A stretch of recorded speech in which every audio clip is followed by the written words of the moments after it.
Official യൂസിന് അതുപോലെ തന്നെ കാഷ്വൽ വെയർ ആയിട്ട് യൂസ് ചെയ്യാൻ പറ്റിയിട്ടുള്ള കുർത്തിയാണ് നമ്മളിപ്പോൾ കാണുന്നത്. ഇത് വരുന്നത് പ്യുവർ കോട്ടൺ ഫാബ്രിക്കിലാണ്. സൈസസ് മീഡിയം ടു XXL വരെയാണ് അവൈലബിൾ ആയിട്ടുള്ള. റേറ്റ് വരുന്നത് 1049 ആണ്. അപ്പോൾ ഇതിൻ്റെ നമുക്ക് പാറ്റേൺ നോക്കാം.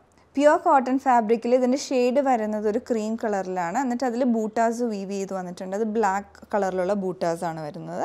അതുപോലെ തന്നെ സ്ട്രൈപ്സ് വരുന്നുണ്ട്. മെറൂണും ബ്ലാക്ക് കളറിലുള്ള ത്രെഡ് വീവിങ് ആയിട്ടാണ് ഈ സ്ട്രൈപ്സും വന്നിട്ടുള്ളത്.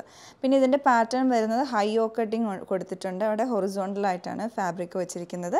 അതുപോലെ തന്നെ യോക്ക് പോർഷനിൽ ഈ ഒരു എൻഡ് വരെയായിട്ട് ഹാൻഡ് വർക്ക് ഡീറ്റെയിലിംഗ് വന്നിട്ടുണ്ട്. അതൊരു കോൺട്രാസ്റ്റ് ആയിട്ട് ഗ്രീൻ ആൻഡ് റെഡ് കളറിലുള്ള ത്രെഡ് ഉപയോഗിച്ചാണ് വന്നിട്ടുള്ളത്. പിന്നെ ഇതിൻ്റെ ഇവിടെ ഈ മിഡിൽ പോർഷൻ ആയിട്ടൊരു ലോങ് സ്ലിറ്റ് കൊടുത്തിട്ടുണ്ട്. വിത്ത് സൈഡ് സ്ലിറ്റ് ആയിട്ടുള്ള കുർത്തിയുമാണ്. സ്ലീവിൻ്റെ എൻഡിലോട്ടും ഫാബ്രിക് ഹൊറിസോണ്ടലായി കൊടുത്തിട്ടുണ്ട്. അപ്പോൾ ഈ ഒരു പാറ്റേൺ ആണ് സ്ലീവിൻ്റെ എൻഡിലോട്ട് വരുന്നത്. ബാക്ക് സൈഡിലും ഫാബ്രിക് ഇങ്ങനെ ഹൊറിസോണ്ടലായിട്ട് കൊടുത്തിട്ടുണ്ട്. അപ്പോൾ ഇതാണ് ഇതിൻ്റെ ഓവറോൾ ഡിസൈൻ വന്നിട്ടുള്ളത്. നിങ്ങൾക്ക് ഇഷ്ടപ്പെട്ടിട്ടുണ്ടെങ്കിൽ പർച്ചേസ് ചെയ്യാവുന്നതാണ്. Thanks for watching.